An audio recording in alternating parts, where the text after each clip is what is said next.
그러므로 너는 이 말로 그들에게 이르기를 이스라엘의 하나님 여호와의 말씀에 모든 가죽 부대가 포도주를 차리라 하셨다 하라. 그리하면 그들이 내게 이르기를 모든 가죽 부대가 포도주를 찰 줄을 우리가 어찌 알지 못하리오 하리니 너는 다시 그들에게 이르기를 여호와의 말씀에 보라 내가 이 땅의 모든 주민과 다윗의 왕위에 앉은 왕들과 제사장들과 선지자들과 예루살렘 모든 주민으로 잔뜩 취하게 하고 또 그들로 피차 충돌하여 상하게 하되 부자 사이에도 그러하게 할 것이라. 내가 그들을 불쌍히 여기지 아니하며 사랑하지 아니하며 아끼지 아니하고 멸하리라 하셨다 하라. 여호와의 말씀이니라. 너희는 들을지어다 귀를 기울일지어다 교만하지 말지어다. 여호와께서 말씀하셨습니다.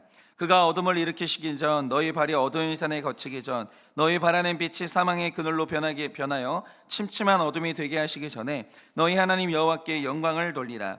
너희가 이를 듣지 아니하면 나의 심령이 너희 교만으로 말미암아 은밀한 곳에서 울 것이며 여호와의 양떼가 사로잡힘으로 말미암아 눈물을 흘려 통곡하리라. 너는 왕과 왕후에게 전하기를 스스로 낮추어 앉으라.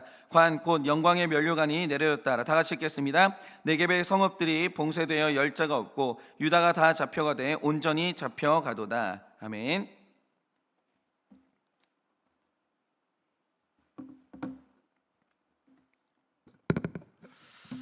네, 오늘 제가 이 패드에 배터리를 다 확인을 못해가지고 오늘은 제가 이 노트북으로 좀 설교를 하겠습니다. 네, 이번 주에는 우리가 이제 예레미야 13장을 묵상하면서 저희가 이제 시작을 하는데 아직까지 예레미야서가 계속해서 설명하는 게 뭐냐면 도대체 왜 하나님은 이스라엘을 치실 수밖에 없었는지 그 이유를 계속 설명하거든요. 그러니까 제가 이걸 보면서 정말 하나님의 관심사가 어디에 있냐라고 하면 하나님께서 왜 우리를 치시는가, 때로는 왜 우리에게 고난을 주시는가, 이 자체가 중요한 게 아니라 이유가 굉장히 중요하다는 거예요. 하나님께서는 반드시 그렇게 해야만 하는 이유가 있는 거예요. 그렇기 때문에 우리가 어떤 성경의 어떤 주제를 이렇게 길게 설명한다는 것은 이 이유, 고난의 이유, 고난 그 자체가 중요한 게 아니라 이유가 굉장히 중요하다. 지금 하나님께서 이것을 굉장히 강조하고 계시거든요. 그러니까 우리가 집중력을 잃지 말고 도대체 하나님은 우리 삶에 고난을 보낼 수밖에 없는 이유가 뭔지, 이 이유를 오늘 우리가 이제 예레미야서를 묵상하는 동안 확실하게 깨달아야 돼요. 확실하게 정리를 해야 된다는 거죠. 자, 그러면 오늘도 하나님은 이스라엘을 왜 버림을 받았는가, 왜 바벨론을 들어서 하나님은 이들을 치실 수밖에 없었는지 또 하나의 이유를 공개하시는데, 그게 뭐냐? 정말 성경에서 중요한 주제인데 그게 바로 교만이에요. 그러면 우리가 생각해야 될 게 이런 겁니다. 지금 하나님이 진단하시길 이스라엘의 상태가 교만하다, 오늘도 지금 우리의 상태가 교만하다 이러시거든요. 그러면 하나님이 그토록 미워하시는 교만이라는 게 뭐냐? 오늘 우리가 이제 이걸 봐야 되는데, 일단 먼저 주일 말씀이죠. 예레미야서 13장 1절에서 11절 말씀을 보면 하나님께서 이 겸손, 당신이 바라시는 겸손을 이제 말씀하시면서 허리에 매는 배띠 비유를 이제 보여주십니다. 그러면 하나님이 이 띠의 비유를 통해서 주고자 하시는 그 메시지가 뭐냐? 이 비유에서 허리에 매는 띠가 나오는데 이 띠가 배로 만들어졌는지 면으로 만들어졌는지, 이게 제사장이 매는 띠인지 군사들이 매는 띠인지 이거는 별로 중요하지 않아요. 그러면 이 비유의 핵심적인 메시지가 뭐냐? 그게 13장 11절에 기록되어 있는데 하나님이 이렇게 말씀하십니다.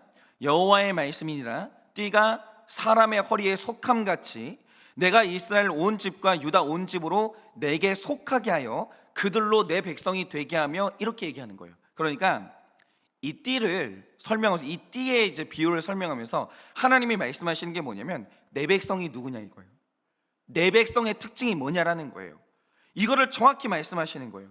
그러면 여기서 말씀하시는 게 뭐냐? 여기서 허리띠는 사람의 허리에 속했다라고 할 때 이 속하다라는 말의 원어적인 뜻이 굉장히 중요합니다.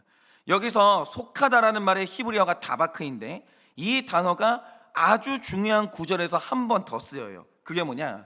창세기 2장 24절을 보면 하나님이 남자와 여자를 창조하시고 너희는 하나 되라 이렇게 명하신다는 거죠. 그런데 여기서 하나 될 때 특별히 아담에게 명하시는 게 뭐냐? 이렇게 말씀하시죠. 남자는 부모를 떠나 그의 아내와 합하여 한 몸을 이루라 라고 하시는 거예요. 그러니까 남자와 여자가 한 몸을 이루기 전에 먼저 있어야 되는 일이 뭐냐면 합하여가 돼야 되는 거예요. 합하는 게 먼저예요. 그런데 여기서 합하다라는 말의 히브리어가 뭐냐? 그게 바로 다바크예요. 그러니까 예레미야서 13장의 허리띠 비유를 통해서 하나님이 먼저 내 백성이 누구냐? 이걸 설명하시는데, 하나님 말씀하시는 내 백성은 허리띠가 주인의 허리에 완전히 감겨 있듯이, 우리가 어떻게 감아요? 딱 감은 다음에 묶어버리는 거예요. 절대로 떨어지지 않게 딱 붙여버리는 거죠. 완전히 이렇게 허리띠가 감겨 있듯이 택자는, 부부는 완전히 서로에게 의존해서 딱 붙어 사는 거. 붙어 살지 않으면 부부 아닙니다. 그러니까 저는 뭐 나이가 드시면 이제 우리가 돌이킬 수가 없어요. 결혼 생활이 너무 오래돼 가지고 뭐 이제 우리는 뭐 돌이킬 수 없어요. 이거 같이 사는 거 말고 방법이 없어요. 그러면은 뭐 주말 부부가 가능할까? 신혼 부부는 주말 부부 할 생각도 하지 마세요. 그건 남대는 지름길이에요.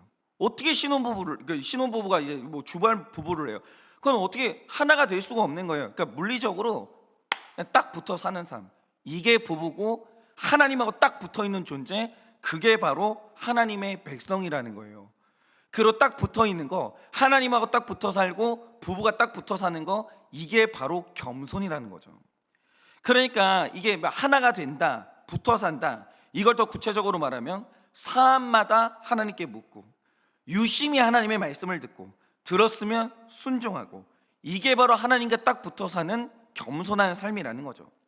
그러니까 나는 하나님하고 떨어져서는 온전하게 살 수 없다는 사실을 선언하는 사람, 이게 바로 하나님의 백성이고, 하나님의 백성의 특징은 뭐냐? 겸손하다는 거죠.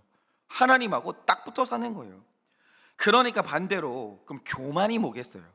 여기에서 교만의 이 개념이 그대로 나오는데, 사탄이 아담과 하와에게 유혹했던 것처럼 네가 하나님하고 떨어져서 너 스스로도 살 수 있다, 독립적으로 살 수 있다, 이 자신감을 주는 것, 그 시도, 하나님께 아무것도 묻지 않고 혼자 결정하는 삶의 모든 양태, 이 모든 것이 바로 교만이에요. 그러니까 우리가 신앙생활하면서 진짜 이 예배가 무너지고 뭐 교회가 무너지는 이 현상이 어디에서 일어나냐, 딱 알 수 있는데 아무도 물어보지 않아요. 이상해요. 예배 드려요. 그리고 뭐 360일 예배에 참석하고 설교를 그렇게 열심히 들어요. 근데 중요한 사실은 뭐냐? 중요한 일이 있을 때, 아이들 입시, 양육, 결혼, 뭐 사업, 어떤 것이 있을 때 아무도 물어보지 않아요. 다 자기 마음대로 결정해요. 이게 교만이라는 거예요. 이 교만. 교회는 다니는데 하나님께 딱 붙어가지 않아요. 다 자기 소견에 옳은 대로 살아가는 거예요. 그러니까 오늘 말씀에서 교만한 사람들이 가지는 생각이 뭐냐? 여러분이 생각을 해보세요. 12절 말씀처럼 내 삶에 포도주가 가득 찼어요. 그런데 나는 포도주를 이길 수 있어, 나는 취하지 않을 수 있어, 이러면서 잔뜩 마시는 거예요. 그러면 사람이 술을 이길 수 있냐? 결단코 이길 수 없죠. 그런데 처음에는 사람이 술을 마시지만 교만해서 계속 마시면 술이 사람을 마시는 날이 와요. 그러니까 이런 거죠. 취하지 않을 수가 없는 술 앞에서 나는 이길 수 있어, 술을 이길 수 있어, 이러면서 계속 마시는 거, 이게 바로 교만이에요. 마찬가지로 사람이 하나님 없이 살 수 있냐? 못 삽니다. 그렇게 되는 게 아니에요. 그러니까 내가 그렇게 할 수 있냐 없냐, 뭐 자기 생각은 이게 뭐 중요한 게 아니라, 인간이라는 존재가 하나님께 의존하지 않고 하나님 말씀을 듣지 않고 살 수 있냐? 하나님이 그렇게 살 수 있도록 설계한 적이 없어요. 그러네 나는 살 수 있다, 나는 내 주먹을 믿는다, 이렇게 자신하는 사람이 있는데 그게 안 되는 거예요. 여러분, 사람이 생명의 근원 대신 하나님 없이 살 수 있다, 이 시도를 하기 시작하면 14절 말씀처럼 결국에는 갈 길을 찾지 못하다가 피차 충돌해요. 다 충돌하는 거예요. 부부가 부부 사이에 충돌하고, 부모 자녀 사이에 충돌하고, 충돌하는 날이 오는 거예요, 하나님 없이 살다 보면. 그리고 16절 말씀처럼 어둠이 왔을 때 갈 길을 몰라 헤매는 날이 반드시 온다라는 거예요. 사람은 하나님 없이 못 살아요. 결국 하나님께 묻고 결정하고 의존해서 딱 붙어가는 삶, 이 삶이 아니고서는 사람은 제대로 설 수 없다라는 거예요. 그러므로 겸손해야 돼요. 사람이 겸손한 게 정말 중요한 거예요. 하나님 없이 못 삽니다.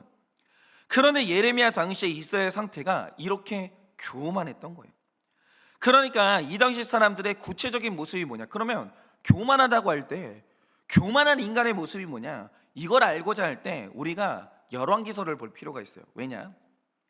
이스라엘 백성들이 교만하게 살다가 포로로 끌려간 다음에 회개하면서 쓴 책이 뭐냐? 그게 바로 열왕기서예요. 도대체 우리가 왜 끌려왔지? 왜 우리나라는 망했지? 우리가 어쩌다가 포로가 됐지? 이걸 사람들이 알아야 되겠는 거예요. 그러면서 복귀하면서 쓴 책이 뭐냐? 우리의 왕들의 시대에 우리는 어떻게 살았는가?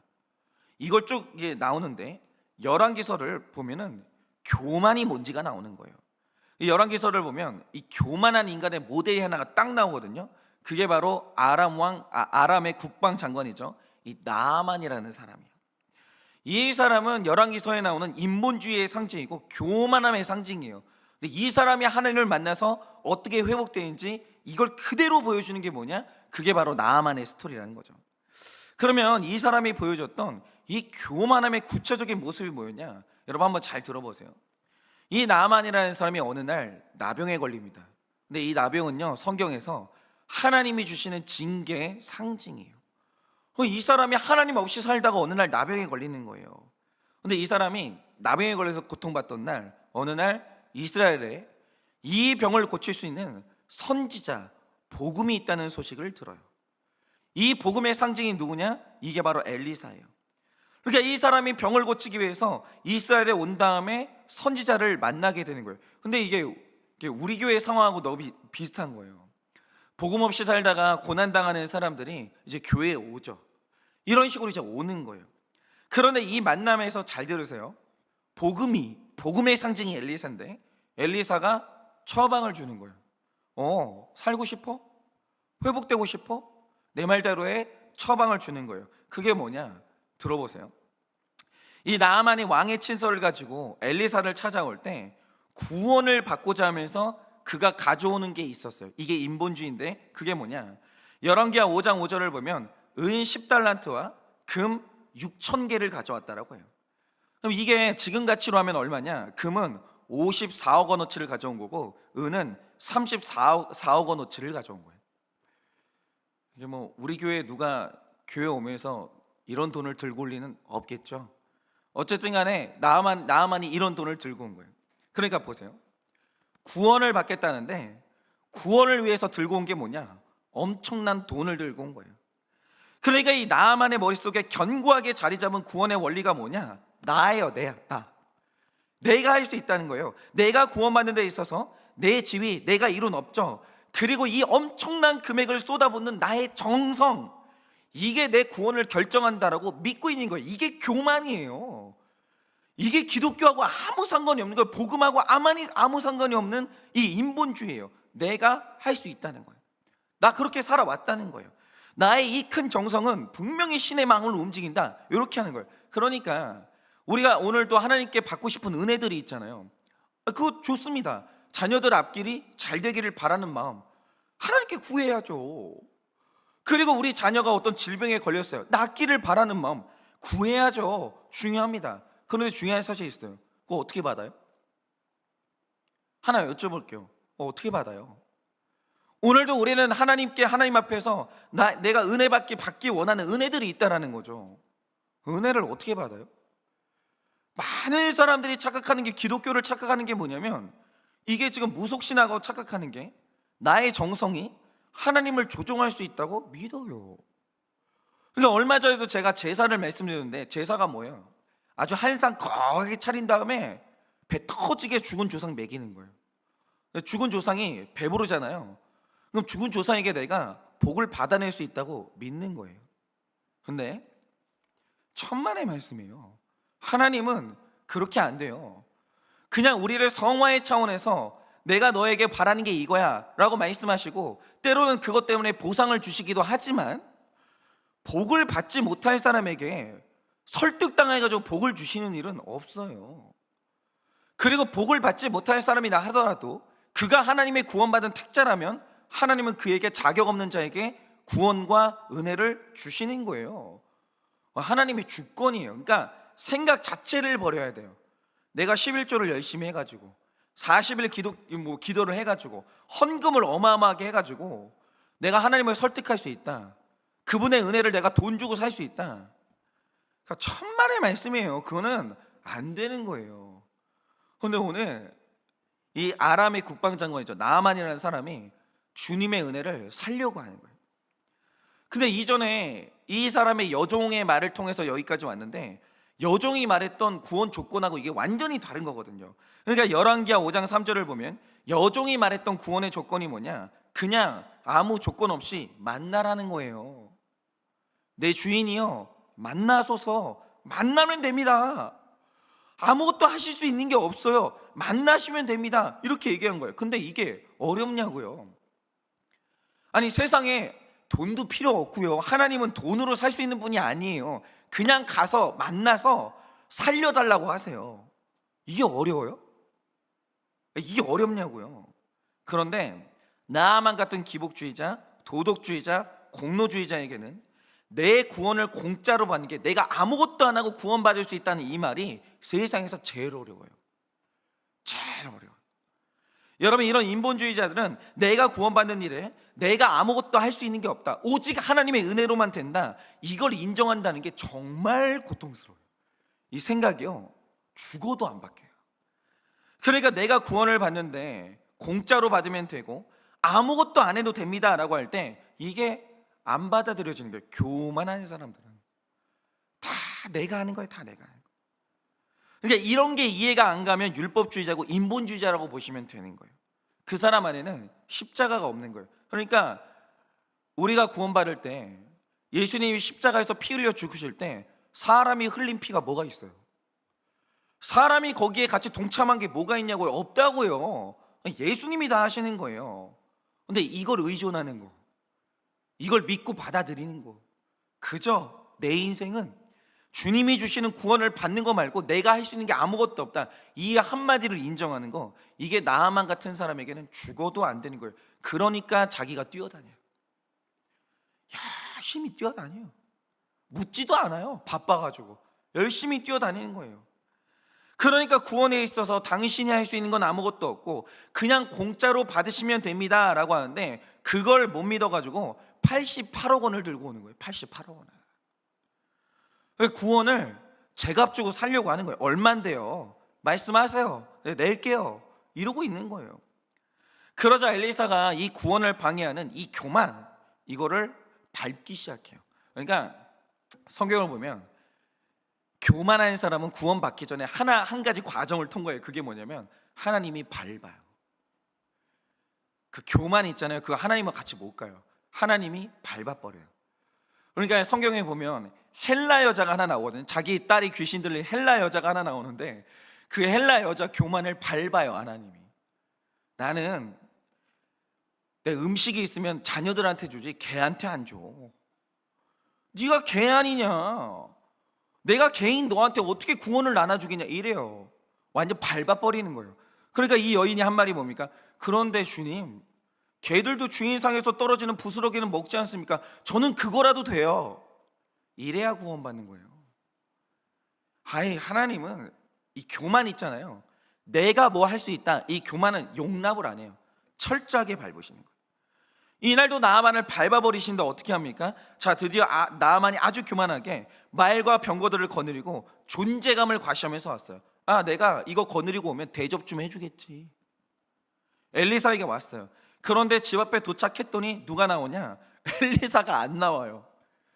그 집에 시종이 나오더니 하는 말이 뭐냐? 전달을 해요. 저희 선생님이 그러시는데요, 저 요단강에 가가지고 7번 씻고 오시랍니다. 이러고 들어가는 거예요. 선지자는 만나 주지도 않는 거예요. 군대 장관이 왔는데 이게 얼마나 기분 나쁜 일이에요. 강대국의 2인자가 왔을 때 이스라엘의 왕도 버선발로 나왔거든요. 그런데 내가 아무리 아쉬운 게 있어서 왔다고 해도 감히 이 땅의 초라한 선자가 내가 왔는데 한 번 만나주지를 않는 거예요.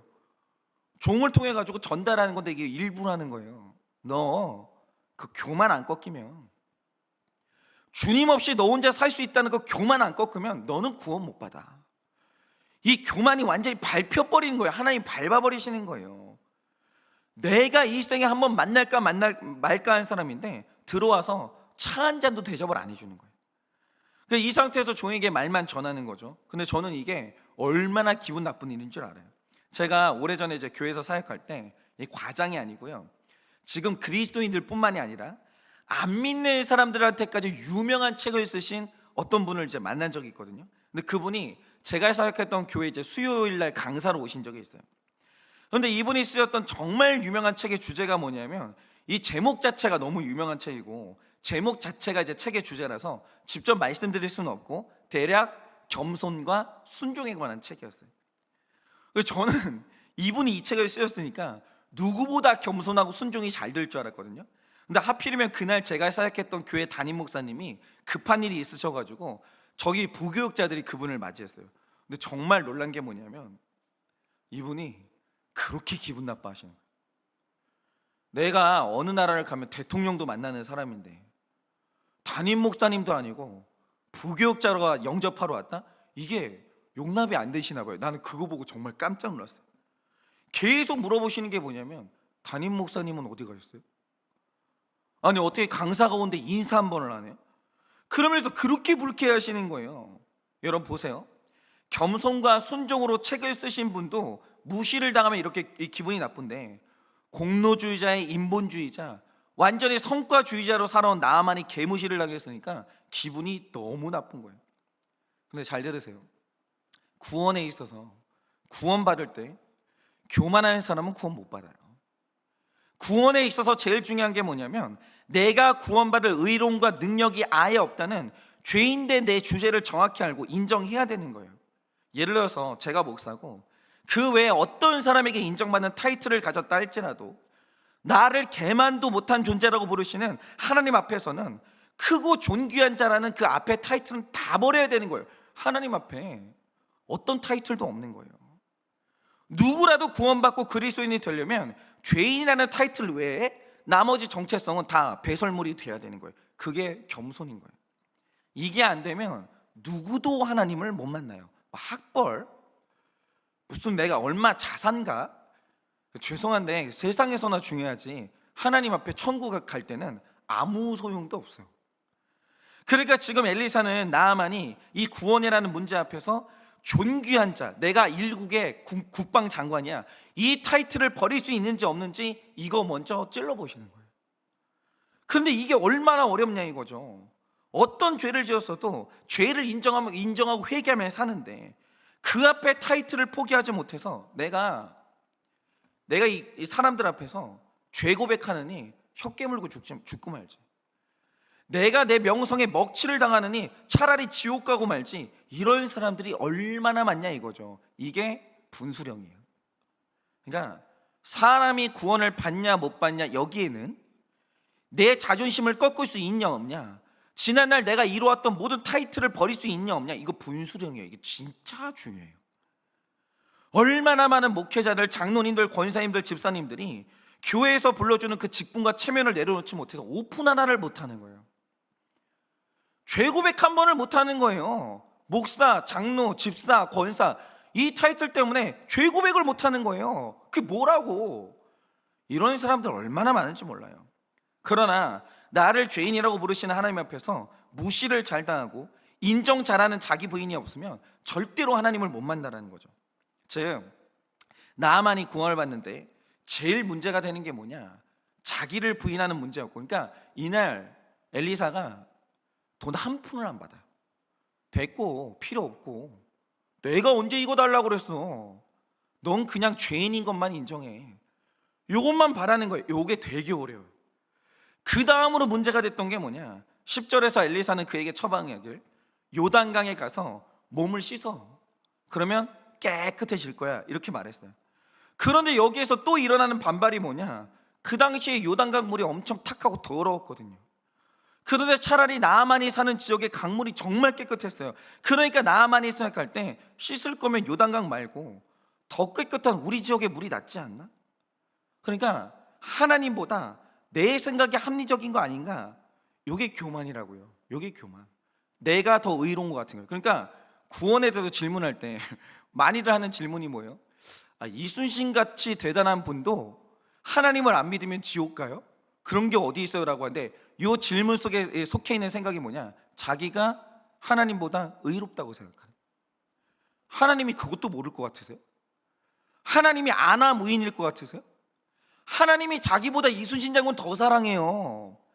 그걸 모르는 거예요. 자기가 하나님보다 더 똑똑하고 자기가 하나님보다 더 의롭다고 착각하는 사람도 있어요. 그래서 하나님이 말씀하실 때 못 받아들이는 거예요. 그러니까 사람들은 믿으면 구원받는다고 말하는 복음을 들을 때 이 방식보다 더 낫고 합리적인 방식이 있다라고 생각하는 거예요. 그러니까 불신 결혼은 안 된다라고 할 때 왜 그렇게 말씀하세요? 굉장히 많은 합리적인 안들을 저한테 제시하는 거예요. 목사님, 그래서 만나서 이렇게 불신자를 만나서 내가 전도하면 되는 거 아니에요? 그러니까 수많은 제안들을 해요. 이 말 여기에 속해 있는 게 뭐냐면 하나님보다 내가 똑똑하다는 거예요. 하나님보다 내가 합리적이라는 거예요. 그러니까 이게 이제 안 되는 거죠. 바로 이게 인간이 선호하는, 이게 포기하지 못하는 거예요. 교만한 사람들은 단순하고 쉽게 용서받는 일에 거부감이 있고 이게 안 되는 거죠. 그래서 만약 엘리사가 나아만에게 조금 더 어려운 방식, 그리고 많은 수고를 요구하는 행위를 요구했다면 아마 기쁘게 이제 수행했을 거예요. 그런데 하나님 앞에서는 자기 기준을 다 버려야 되는 거예요. 자기 방식을 다 버려야 되는 거예요. 하나님이 자기 주권의 방식대로 행하신다는 거, 하나님이 옳다는 거, 이게 여기로 가야 우리가 구원을 받는 거죠. 제가 어떤 의사분한테 들은 말이 뭐냐면, 흔히 돈 좀 있는 분들이 의사를 만날 때 자주 하는 말이 있다는 거예요. 그게 뭐냐면, 선생님, 돈 걱정은 하지 마세요. 치료만 잘해주세요. 이 말을요 그렇게 듣는데요. 돈 좀 있는 사람들은 나 다 그만한다는 거예요. 돈 걱정하지 말라고. 그런데 그 말을 들은 의사분들은요, 이 말을 들을 때 진짜 황당하다는 거예요. 돈으로 병 고치는 게 아니에요. 돈이 있으면 더 잘 고쳐지는 게 아니라는 거예요. 그런데 그 돈으로 내 병 고칠 수 있다라고 생각하는 거예요. 자기 생각. 그런데 그게 내 방식이고 교만인 거예요. 그러니까 예수님 앞에 나올 때는 자기 방식 다 버려야 돼요. 자기가 그동안 살아왔던 방식들 있죠. 그거 다 버려야 되는 거예요. 질서에 순종해야 되는 거예요. 그런데 나아만 신드롬에 걸린 사람들은 하나님의 말씀을 단순하게 수용하거나 단순하게 순종하는 게 안 되는 거예요. 그러니까 복잡하게 믿으면 그게 지적인 신앙생활이고, 단순하게 믿으면 이걸 광신이라고 생각하는데, 광신이란 하나님의 말씀인지 인간의 거짓말인지 분별도 없이 믿는 게 광신이고, 하나님 말씀이라고 이제 인정이 됐다, 그럼 그냥 순종하면 되는 거예요. 원래 진짜 신앙생활은 단순한 거예요. 그러니까 생각을 해보세요. 여러분, 왜 요단강이어야 돼요? 왜 다른 강은 안 되고 요단강이어야 되는 거예요? 이유는 요단강에 병을 낫게 하는 효력이 있어서가 아니에요. 하나님이 요단강에 가서 씻으라고 하셨으니까 요단강인 거예요. 그 외에 다른 이유는 없는 거예요. 구원은 하나님의 방식이고 하나님으로부터 나오는 거예요. 하나님이 요단강이라고 했으면 그게 이유가 있고 맞는 거예요. 요단강의 구원은 주권이 오직 하나님께 있다, 이걸 인정할 수 있냐 없냐, 이 문제라는 거죠. 여러분, 정말 이상한 게, 하나님이 예수님을 이 땅에 보내실 때 좀 크고 깨끗한 강의 모습으로 보낸 다음에 그를 믿으라고 하면 얼마나 좋아요. 귀족의 모습으로, 능력 있는 사람의 모습으로 그렇게 보내면 믿기 쉽잖아요. 근데 이상한 게 뭐냐, 예수님이 요단강의 모습으로 와요. 그리고 하시는 게 뭐냐, 믿을 수 있어? 따를 수 있어? 목숨인데 고개 숙일 수 있어? 이거 물어보시는 거예요. 그러니까 하나님은 요단강 같은 예수님을 향해 내 믿음을 던져야 네가 구원받는다라고 말씀을 하시는 거예요. 다른 이름은 없는 거예요. 다른 방식은 없는 거예요. 그게 바로 하나님의 주권이에요. 그러니까 오늘도 하나님이 말씀하시는 게 이거예요. 매사에 물어보냐 이거예요. 말씀대로 사냐 이거예요. 너의 똑똑함을 내려놓고 말씀에 순종하냐 이거예요. 그게 신본주의예요. 그러니까 이 말씀을 듣는 중에서는 나아만 같은 의문이 사라지지 않는 분들이 있다는 거죠. 왜 꼭 죄를 고백해야 되는 거야? 그거 말고 방법이 없나? 꼭 그렇게 뭉개지고 자존심이 짓밟혀야 신앙인 것인가? 내 자존심 지키고 신앙생활 잘할 방법은 없나? 이거 찾는 분들이 있을 텐데, 잘 들으세요. 요단강에 가서 몸을 씻는 거 말고 다른 방법은 없어요. 여러분이 오늘 하나님 앞에 나와서 그 더러운 옷을 다 벗고, 주님, 제가 이렇게 나병에 걸렸습니다. 제가 이거밖에 안 됩니다. 나를 씻어달라고. 그러면서 하나님 말씀에 순종해서 씻는 이 회개 말고 다른 방법이 있냐? 없습니다. 늘 있잖아요. 신앙생활에 다른 방법 찾는 거예요. 아, 주님, 회개는 너무 수치스러워요.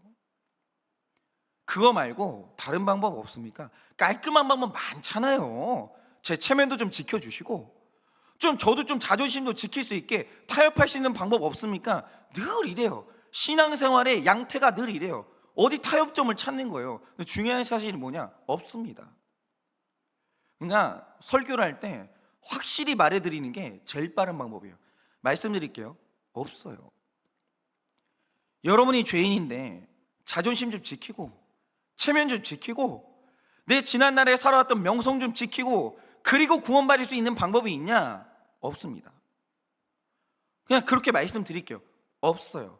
오늘 나아만이 나병에 걸렸으니까 온몸을 칭칭 감았을 거 아니에요. 부끄러우니까. 그거 싹 다 벗고 하나님이 명하시는 더러운 요단강에 들어가서 몸을 씻는 거 말고, 그 순종하는 거 말고 다른 구원의 방법이 있냐? 없습니다. 그렇게 해서 구원 받을 거면 받는 거고, 아니면 하나님도 아닌 거예요. 타협이 없는 거예요. 작은 교만이라도 지키고 내가 하나님 앞에 구원받을 수 있는 방법이 있냐? 말씀드릴게요. 없습니다. 결단코 없습니다. 완전히 엎드려야 돼요.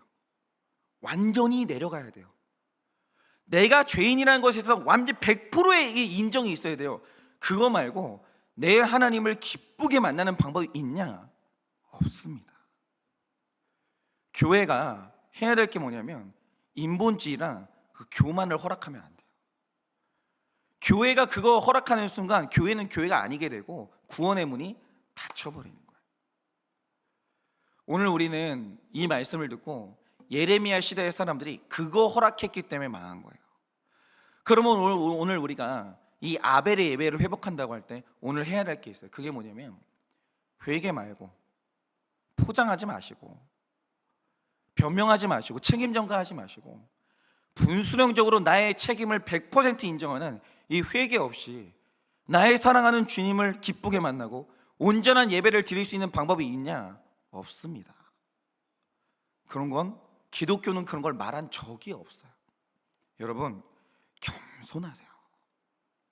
겸손한 척하지 마시고, 온유한 말투, 매너 있는 몸짓, 뭐 그냥 아멘 뭐 이런 말로 때우지 마시고, 여러분, 저나 우리 성도님들 겸손하셔야 됩니다. 겸손이 뭐냐? 회개예요. 그래서 오늘 우리 다 이렇게 겸손하여서 주님 은혜 없이는 살 수 없다는 이 온전한 겸손으로 나아가서 우리 모두가 다 주님 만나고 나의 삶의 온전한 회복을 누리는 우리가 되어지기를 예수님의 이름으로 축원합니다. 이 시간에 제가 기도하고 축도함으로 예배를 마치겠습니다. 기도하겠습니다. 하나님, 오늘 주님이 이스라엘 백성들에게 말씀하십니다. 너희가 교만하다. 교만해서 나는 너희를 칠 수밖에 없다. 나는 너희를 잠시 징계 가운데 둘 수밖에 없다 라고 말씀하십니다. 그런데 주님, 사람의 교만이 무엇입니까? 하나님으로부터 떨어져 나 혼자 잘 살 수 있다. 주님께 의존하지 아니하고 나는 구원받을 수 있다. 나의 교만을 지키고 나의 체면을 지키고 내가 사람들한테 칭송받는 그 겉포장을 좀 지킨 채로 구원받을 수 있는 방법이 있다 라고 말하는 이 모든 것들이 교만입니다. 주님, 오직 우리는 주님의 방식대로, 주님의 뜻대로만 나아가 온전히 주님 앞에 100% 순종해야 구원받을 수 있음을 오늘도 시인하오니 주님 말씀에 딱 붙어가게 하시고 주 뜻 앞에 고개 숙이게 하여 주시고 하나님이 말씀하시는 방식 앞에 무릎 꿇게 하여 주셔서 주님, 그렇게 우리 모두 회복되고 구원받는 우리 인생이 될 수 있도록 주님이 은혜를 허락하여 주시옵소서. 지금은 우리 주 예수 그리스도의 은혜와 하나님 아버지의 그 크신 사랑과 성령님의 위로하시고 교통하여 주시는 그 역사하심이 하나님이 나에게 말씀하시는 그 말씀대로 따라가 그 말씀대로 살다가 그 말씀 앞에 구원받기를 원하는 우리 겸손한 주님의 백성들의 머리 위에 지금으로부터 영원 무궁토록 함께 있을지어다. 아멘.